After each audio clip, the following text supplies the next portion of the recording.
Iglesia de Dios Evangelio y Vida. Desde Quito, Ecuador. Te invitamos a recibir la palabra de Dios.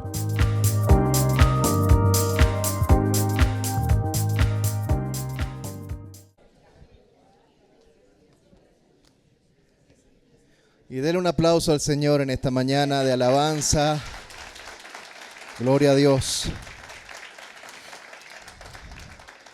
Vamos a Juan capítulo 15, Evangelio de Juan capítulo 15.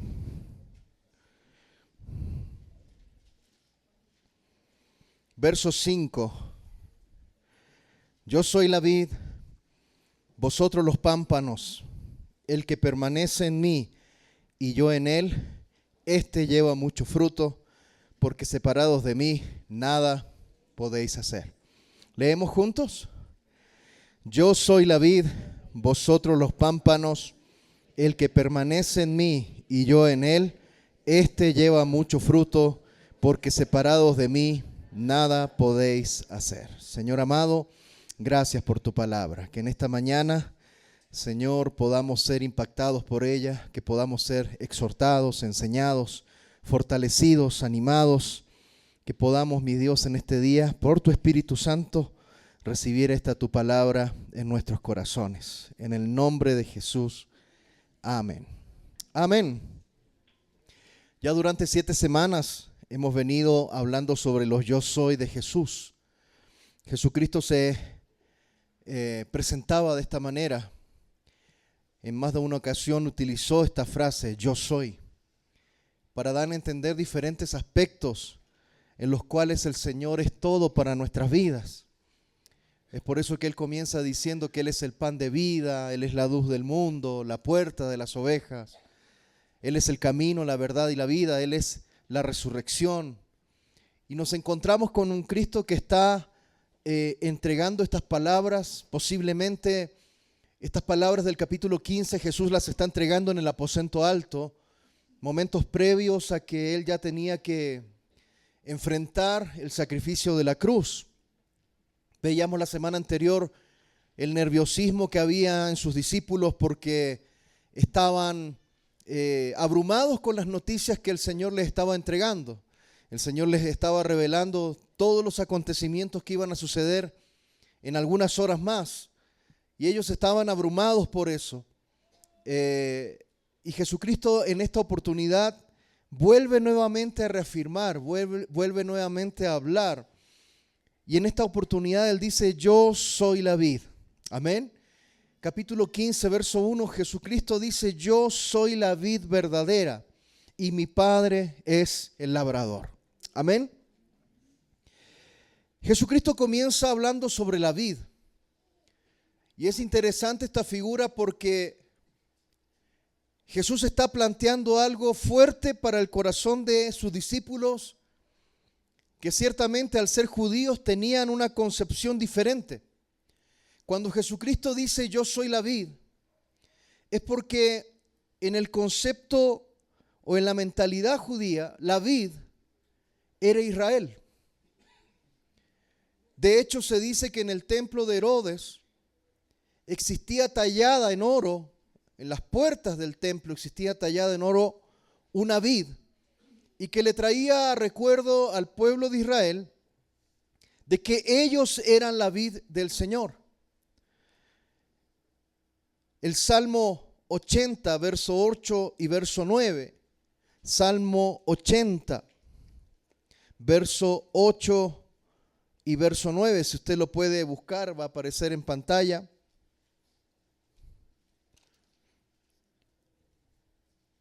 Dice, hiciste venir una vid de Egipto, echaste en las naciones y la plantaste, limpiaste sitio delante de ella e hiciste arraigar sus raíces y llenó la tierra. Amén. Claramente el texto bíblico nos está diciendo que la concepción del pueblo judío es que ellos como nación eran la vid.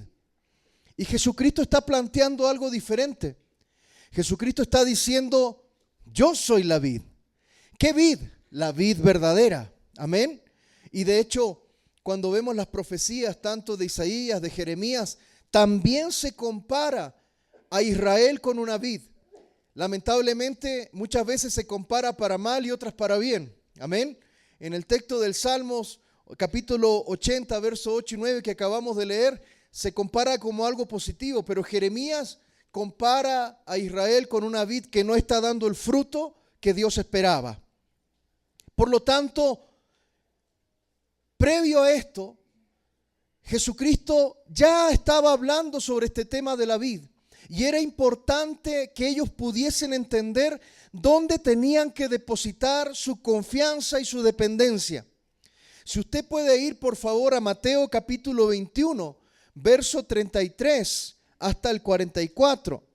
Mateo 21, verso 33 hasta el 44. Jesucristo ya venía hablando sobre la vid.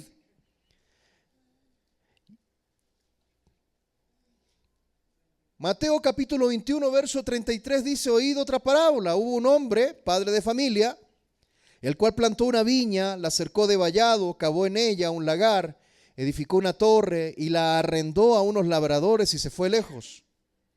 Cuando se acercó el tiempo de los frutos, envió a sus siervos a los labradores para que recibiesen sus frutos. Mas los labradores, tomando a los siervos, a uno golpearon, a otro mataron y a otro apedrearon. Envió de nuevo a otros siervos más que los primeros e hicieron con ellos de la misma manera. Finalmente les envió a su hijo diciendo: tendrán respeto a mi hijo. Mas los labradores, cuando vieron al hijo, dijeron entre sí: este es el heredero, matémosle y apoderémonos de su heredad. Y tomándole le echaron fuera de la viña y le mataron. Cuando venga pues el señor de la viña, ¿qué hará con aquellos labradores? Le dijeron: a los malos destruirá sin misericordia y arrendará su viña a otros labradores que le paguen el fruto a su tiempo. Jesús le dijo: ¿nunca leísteis en las Escrituras? La piedra que desecharon los edificadores ha venido a ser cabeza del ángulo. El Señor ha hecho esto y es cosa maravillosa a nuestros ojos. Por tanto os digo que el reino de Dios será quitado de vosotros y será dado a gente que produzca los frutos de él. El que cayere sobre esta piedra será quebrantado, y sobre quien ella cayere le desmenuzará. Jesucristo ya venía enseñando sobre este tema de la vid, y en esta parábola está muy claro. Los labradores que envía el dueño de la viña fueron los profetas. Profetas en tiempos del Antiguo Testamento que traían palabra de Dios continuamente al pueblo. ¿Cuál era el fin de los profetas? La mayoría de ellos murieron. Y murieron porque los asesinaron. Amén. ¿Por qué? Porque la nación de Israel continuamente se negó a escuchar el mensaje de la palabra de Dios. Cuando vino el hijo, ¿qué hicieron con el hijo? Murió también. Lo mataron. Y es por eso que en la parábola del labrador está diciendo claramente que ese reino sería quitado de ellos y dado a otros que dieran fruto. ¿A quién se refiere? A usted y a mí. A usted y a mí. Por lo tanto, cuando Jesucristo habla en Juan 15 sobre la vid verdadera, Él ya venía preparando los corazones de las personas, haciéndoles entender del cambio de paradigma que venía. Y este cambio de paradigma era que la vid verdadera no era una nación, la vid verdadera era una persona, y esa persona se llama Jesucristo. Yo soy la vid verdadera, dice, y mi Padre es el labrador. Juan 15:2 dice: todo pámpano que en mí no lleva fruto lo quitará, y todo aquel que lleva fruto lo limpiará para que lleve más fruto. Amén. Cuando hablamos de viña, cuando hablamos de vid, cuando hablamos de pámpano, es irremediable pensar, es imposible no entender de que el Señor está hablando de fruto. Y es interesante porque en este verso 2, cuando dice que todo pámpano que en mí, o sea en Cristo, no lleva fruto lo quitará, puede sonar bastante violento. Podríamos llegar a pensar que el texto bíblico está diciendo de que el Señor desarraigará a uno y a los que den fruto los mantendrá y los limpiará. Pero en realidad la traducción de la palabra lo quitará, o de la frase lo quitará, del griego aireo, significa que lo levantará. Y esto tiene un sentido más en un contexto de siembra, de viña. Generalmente cuando hay un pámpano que no está dando fruto, Lo que hacía el viñador o el labrador era tomar esa rama y colocarla, exponerla a un lugar que le llegue sol. ¿Para qué? Para que dé fruto. Acá podemos ver la misericordia de Dios, que no inmediatamente no desarraiga, no corta, sino que da chance todavía a que el pámpano dé fruto. Cuando hablo de pámpano estoy hablando de las ramas. Amén. Y la vid es el tronco, es el centro que transmite la savia a cada una de esas ramas para que den fruto. Es interesante ver de que el Señor espera fruto de sus hijos. El verso 3 dice: vosotros estáis limpios por la palabra que os he hablado. Le está hablando a sus discípulos. Ellos ya estaban limpios por la palabra. ¿Qué significa esto?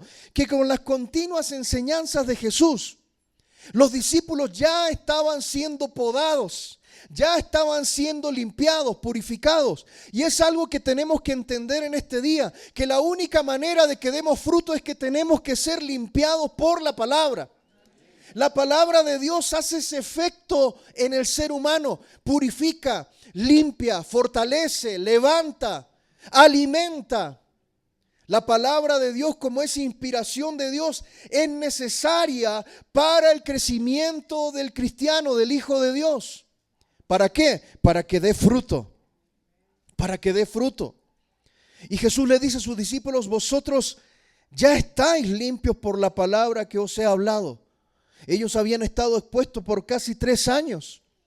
Por lo tanto, el Señor había ido corrigiendo actitudes. Es cosa de ver los textos bíblicos y ver cómo Cristo corrige. Algunas veces con, diríamos, amor. Otras veces Jesucristo corrigía de manera media dura. Usted recuerde que a Pedro en su momento ya le dijo: apártate de mí, Satanás, me eres piedra de tropiezo. Qué fuerte, ¿no? Pero siempre el Señor, por medio de su mensaje, fue purificando. Mis amados hermanos, en el contexto de la iglesia, no podemos nosotros dejar de pensar que cada vez que usted está expuesto a la palabra de Dios, esta exposición a la palabra de Dios, que a veces puede gustar y a veces no, que a veces nos puede alimentar y otras veces nos puede hacer doler. Déjeme decirle que en el contexto de la vid es preferible un tronco o un árbol que con un cuchillo, con un hacha, se le vaya podando y quede, cierto, ahí cortado para que pueda nuevamente dar fruto. Porque si usted deja la madera así nomás, se empieza a podrir. Y cuando un árbol se comienza a podrir, ya no es posible esperar fruto de ese árbol. Mis amados hermanos y amada iglesia, en esta mañana, la exposición a la palabra de Dios debería provocar en nosotros un llamado de atención. Cada vez que usted viene a la iglesia y recibe palabra de Dios, lo que busca la palabra de Dios en usted es ir podando, sanando, limpiando, fortaleciendo, alimentando. ¿Para qué? Para que dé fruto. El verso 4 dice: permaneced en mí y yo en vosotros. Como el pámpano no puede llevar fruto por sí mismo si no permanece en la vid, así tampoco vosotros si no permanecéis en mí. Yo soy la vid, vosotros los pámpanos. El que permanece en mí y yo en él, éste lleva mucho fruto, porque separados de mí nada podéis hacer. Hasta el verso 3, Cristo se está presentando como la vid verdadera. No depositen su confianza ni su dependencia en una nación ni en otra cosa. Jesucristo está diciendo: pongan su confianza en mí, yo soy la vid verdadera. Pero a partir del verso 4 y el verso 5 nos habla de una relación vital entre el creyente y su Salvador. Mis amados hermanos, estas palabras que utiliza Jesús son repetitivas. El día de ayer estábamos en una clase con los hermanos que están encargados de enseñar, y es algo que revisamos una y otra vez en la palabra de Dios, como siempre Dios entrega la decisión al ser humano. Porque acá está diciendo permaneced. Y permanecer es una invitación del Señor, pero termina siendo la decisión del ser humano el querer permanecer en Cristo o querer resistir la gracia de Dios. Termina siendo una decisión de la persona, porque Dios no obliga a nadie a seguirle. Dios no obliga a nadie a rendir su corazón. Sin embargo, el Señor siempre presenta los beneficios. ¿Qué beneficios tiene una vida que permanece en Cristo? Una vida que permanece en Cristo da fruto. Da fruto. Y es por eso que esta relación vital entre el creyente y su Dios está completamente, mis amados hermanos, condicionada a que el creyente permanezca en Cristo, así como Cristo permanecerá en nosotros. Dice, como el pámpano no puede llevar fruto por sí mismo, rómpale una rama a un árbol y usted nunca verá que esa rama va a poder dar fruto. Nunca. En cierta oportunidad Jesucristo tenía hambre y se acerca a una higuera que tenía muchas hojas. Tenía muchas hojas. Y muchas hojas eran señal de fruto. Y Jesucristo se acerca a la higuera para tomar fruto de esa higuera. Y al acercarse dice que no encontró nada y Jesucristo la maldijo. Y esto solamente es una simbología de que muchas veces vivimos de apariencias. Porque las muchas hojas es la apariencia. Tratar de demostrar algo que no somos. Y déjeme decirle que el fruto sí se puede medir, sí se puede ver. Amén. Sí se puede ver el fruto en la vida de una persona. Es más, cuando uno ve fruto en la vida de una persona, no cabe duda que esa persona está permaneciendo en Cristo. Por lo tanto, por sí mismos es imposible dar fruto. Hay que permanecer en la vid. Mis amados hermanos, el texto dice así tampoco vosotros si no permanecéis en mí, es imposible el fruto. Jesús dice, yo soy la vid, vosotros son los pámpanos. Debemos colocarnos en la posición que Cristo nos da. No somos nadie ni para exigir nada. Amén o no amén. Él es el creador, nosotros somos la creación. Él es el Señor, nosotros somos los siervos. Es así, así funciona. Amén. Todo aquel que quiera revelarse esa idea, mis hermanos, es una sabiduría que no viene de Dios, sino que es diabólica, es terrenal, es carnal. Pero el que está bajo la sabiduría de Cristo entiende que el Señor se pone o Él tiene la potestad de estar en una posición y nosotros no estamos a la altura de Él. Sin embargo, por su misericordia, Él se rebaja a nuestra posición para que nosotros podamos tener salvación y vida eterna. ¿Cuántos dicen amén a eso? Por lo tanto, Él es la vid verdadera.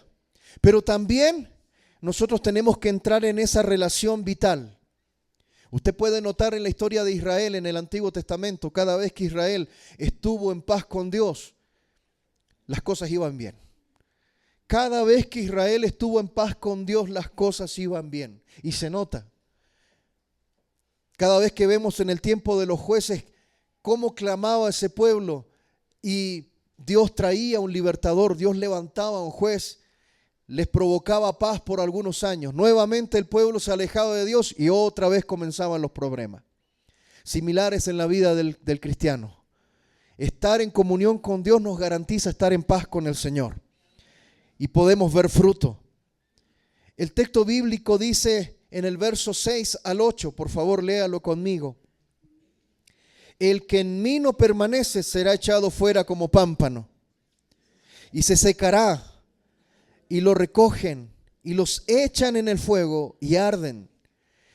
Pero si permanecéis en mí y mis palabras permanecen en vosotros, pedid todo lo que queréis y os será hecho. En esto es glorificado mi Padre, en que llevéis mucho fruto y seáis así mis discípulos. ¿A qué fruto se refiere Cristo? Porque acá hay algo interesante. Mire, años atrás, los que tenemos ya algunos añitos en la fe, muchos años atrás se entendía por fruto la cantidad de personas a las cuales uno le podía predicar y alcanzar para Cristo. Y eso fue por un buen tiempo, que dentro del contexto evangélico se creía que el fruto del cristiano era la cantidad de almas que ganaba. Amén. Como si tuviésemos mérito nosotros en ganar algo. Amén. Porque simplemente somos transmisores del mensaje. El Señor es el que hace la obra en el corazón. Amén. Si una persona dispone su corazón a escuchar el mensaje de la palabra de Dios, bueno, el Espíritu Santo tiene una puerta abierta para obrar. Pero años atrás, en el contexto evangélico se creía eso, que el fruto era básicamente la cantidad de gente que uno podía invitar a la iglesia, traer a la iglesia o que se convertía a Cristo. ¿Ya? Ahora bien, ¿a qué fruto se refiere el Señor? Tenemos que ir a Gálatas capítulo 5, un texto conocidísimo de la palabra del Señor. Amén. Gálatas capítulo 5, vamos a leer desde el verso 22.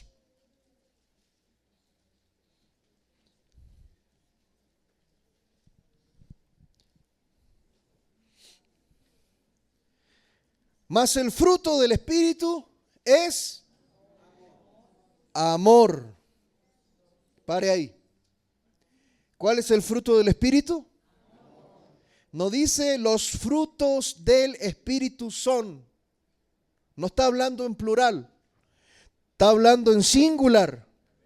El fruto del Espíritu es amor.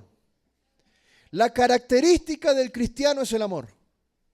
Cuando el Espíritu de Dios está en una persona, lo que fluye de esa persona es el amor. Amén.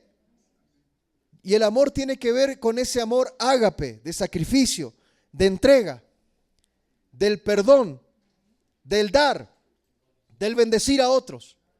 Es por eso que usted puede ver este texto bíblico de Gálatas 5:22 como un árbol. El fruto del Espíritu es el amor. Ese es el tronco del árbol, el amor. Y de ahí surgen los pámpanos, las demás ramas. Gozo, paz, paciencia, benignidad, bondad, fe, mansedumbre, templanza. Contra tales cosas no hay ley. Pero los que son de Cristo han crucificado, ¿qué cosa? La carne con sus pasiones y deseos. Si vivimos por el Espíritu, andemos también por el Espíritu. ¿Amén o no amén? Nos encontramos con una enseñanza. Mire, había un teólogo de apellido Trench que decía, cuando Cristo entrega esta enseñanza de Juan capítulo 15, las palabras de Juan, pareciera que fuese un mensaje tan sencillo, pero a la vez es tan profundo. Porque puede ser sencillo de entender, pero qué profundo es enraizarlo en el corazón. Qué profundo es hacerlo vida. Qué profundo es hacerlo carne en nuestra vida. Porque fácilmente podemos recitar de memoria que el fruto del Espíritu es amor, paz, paciencia, gozo, benignidad, fe, mansedumbre, templanza. Lo podemos decir de memoria.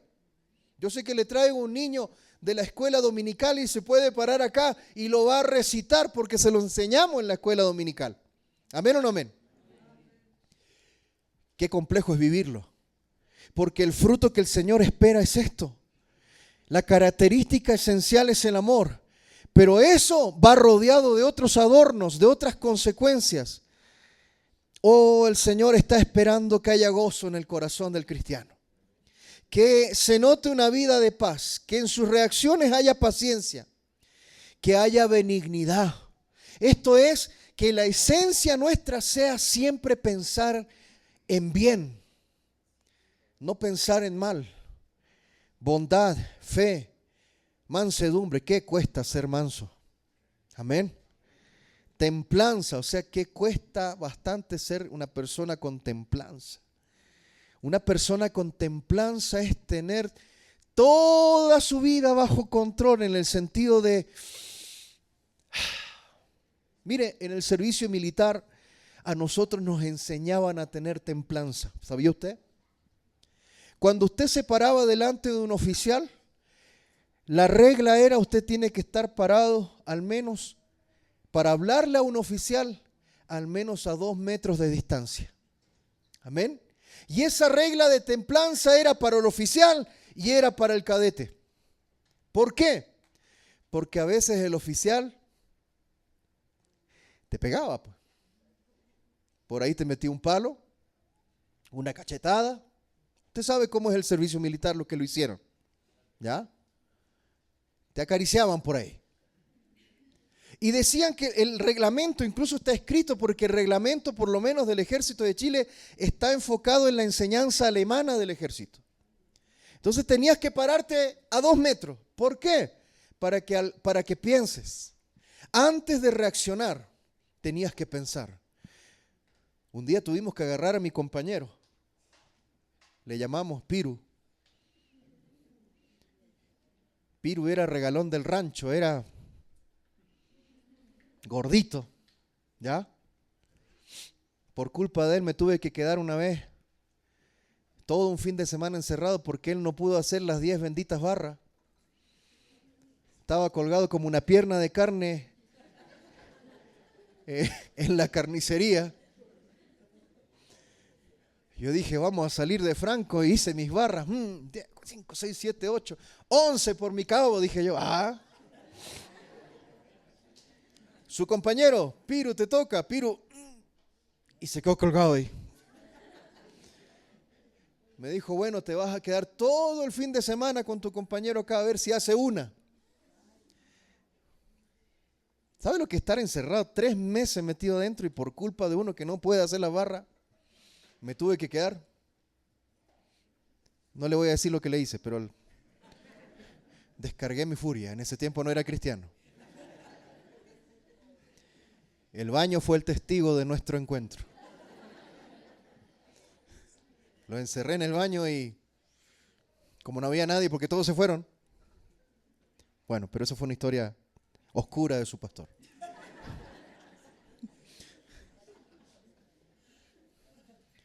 Y Piro un día el oficial le pegó. ¿Y sabe qué hizo? Reaccionó. Que si nosotros no lo agarramos, porque el oficial ya tenía la mano en la pistola. Porque era el reglamento. Y le dice, y el oficial era así. O sea, el Piro con un brazo lo volaba. Y le dijo, mantente a 2 metros. Y nosotros lo agarramos porque si no, ahí iba a pasar algo feo. Y cada vez que había que presentarse delante de un oficial era 2 metros de distancia. ¿Por qué? Porque te hacía pensar en las consecuencias de lo que podría suceder si te rebelabas. Cuando hablamos de templanza, el cristiano es el que tiene que pensar las consecuencias de lo que hace. Eso es templanza. Vemos en Cristo la templanza de que pudiendo haber pedido legiones de ángeles para librarlo de la cruz, ¿qué hizo? Decidió Él entregar su vida, porque no es que se la tomaron, Él la entregó. Amén. La canción que cantábamos hace un rato atrás dice claramente que a Él no le quitaron, Él la dio. Y Pedro cortando las orejas con un cuchillo, ¿se da cuenta? ¿Qué andaba haciendo Pedro con un cuchillo? Hasta el día de hoy no lo sé. Pero ahí usted ve claro el ejemplo de una persona con templanza y uno sin templanza. ¿Me explico? Y estos frutos son los que espera Cristo. Si estamos en Cristo, debería notarse el fruto. ¿Cuántos dicen amén? Y es por eso que el texto dice que los que están en Cristo, los que son de Cristo, ya crucificaron, ¿qué cosa? La carne, y junto con la carne, sus pasiones y deseos. Amén. Sus pasiones y deseos. Si vivimos por el Espíritu, andemos también por el Espíritu. El permanecer es una decisión de nosotros. El Señor nos invita a ver los beneficios de permanecer, pero permanecer es una decisión de nosotros. El que permanece en Él tendrá fruto. Habrá frutos de esa vida. Mis hermanos, este año, y me atrevo a decirlo con certeza, ha sido uno de los años más difíciles para la familia, para los matrimonios. Yo lo he visto. ¿Y sabe qué? Quizás de repente las personas no lo perciben porque, claro, cada vida o cada matrimonio, cada familia es un mundo aparte y nadie va a andar, ¿cierto?, contando sus cosas, ¿no? Tenemos nuestro pudor y queremos que Dios nos ayude, pero cuando uno es pastor y empieza a recibir consejerías o empieza a atender consejerías de diferentes familias, yo me he dado cuenta que este año ha sido el año más difícil, más complejo, más difícil. Porque la cantidad de matrimonios que tienen sus conflictos, sus luchas, muestra claramente que ha sido un tiempo en que el diablo se ha levantado también. Y obviamente Satanás quiere levantarse en contra de los matrimonios. ¿Y cuántos más habrán que no quieren comentar nada? Y sabe, yo no digo que no estamos en Cristo, pero para dar fruto hay algo fundamental. Y quiero cerrar con esto. Cristo entiende el amor de sus hijos hacia Él bajo un concepto: la obediencia. No hay otra.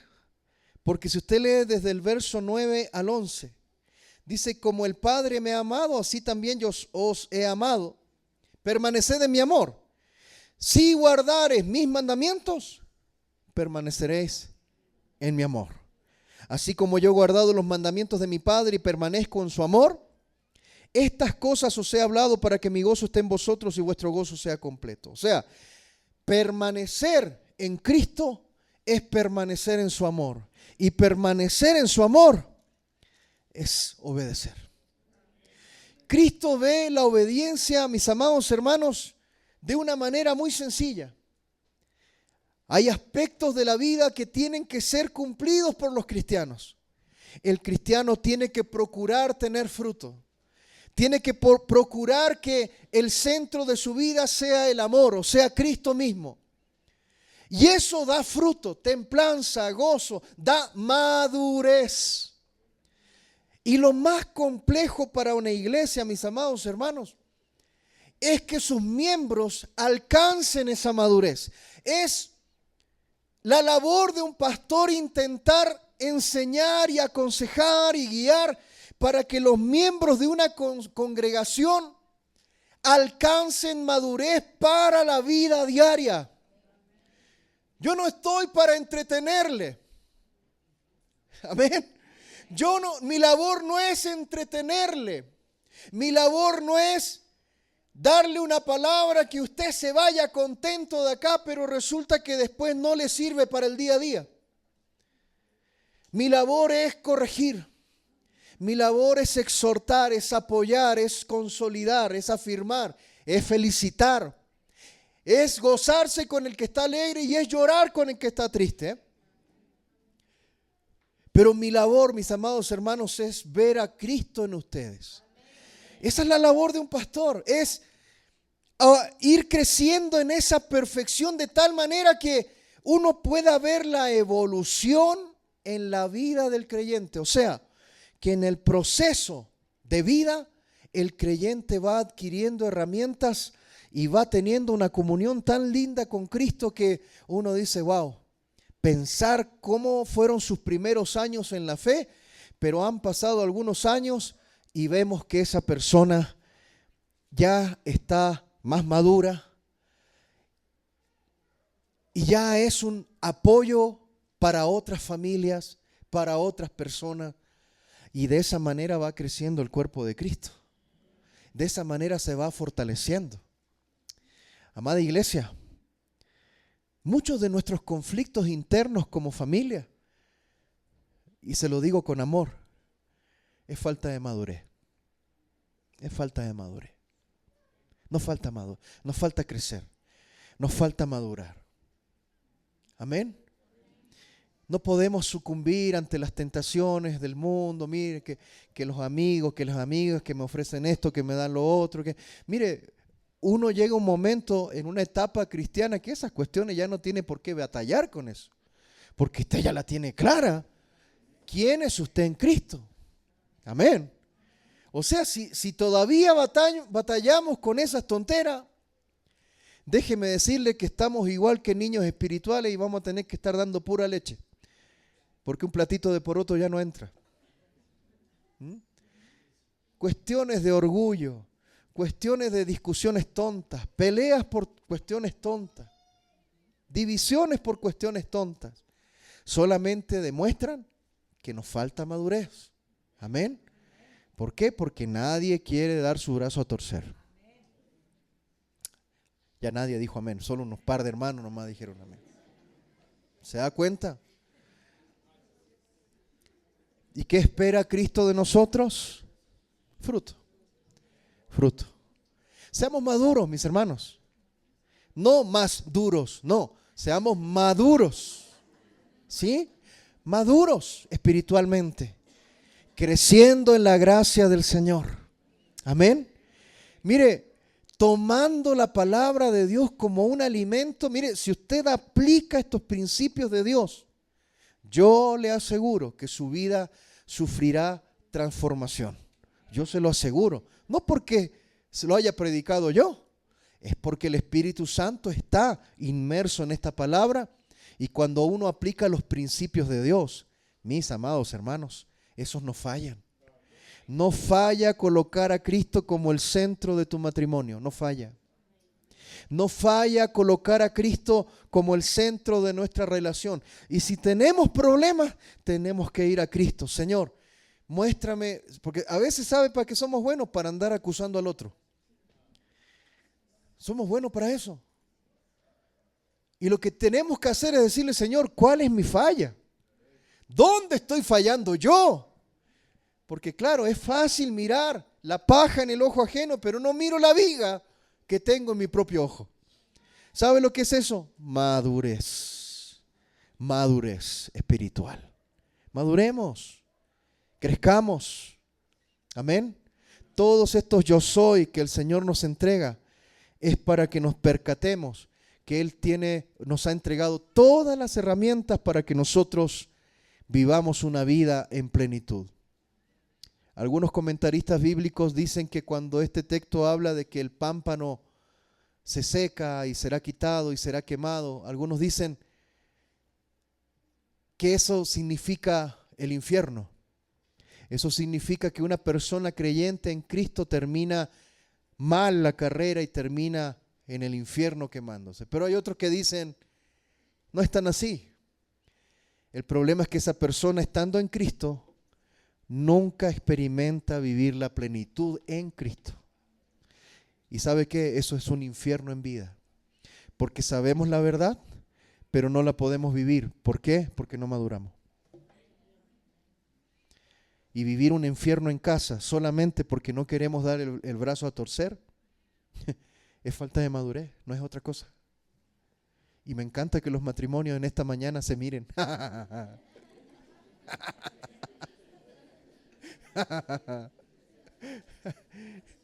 No va a faltar el que le va a decir, te está hablando. Hermano, no es por molestar. Mi labor es incomodar. Yo tengo que ser esa tachuela metida dentro de su zapato. Es mi labor. Amén. Prefiero quedar bien con el Señor y no con usted. Lo siento. Y no es por hacerme ver. No. Es que es mi labor. Yo la entiendo así. Es la labor del pastor incomodar. Amén.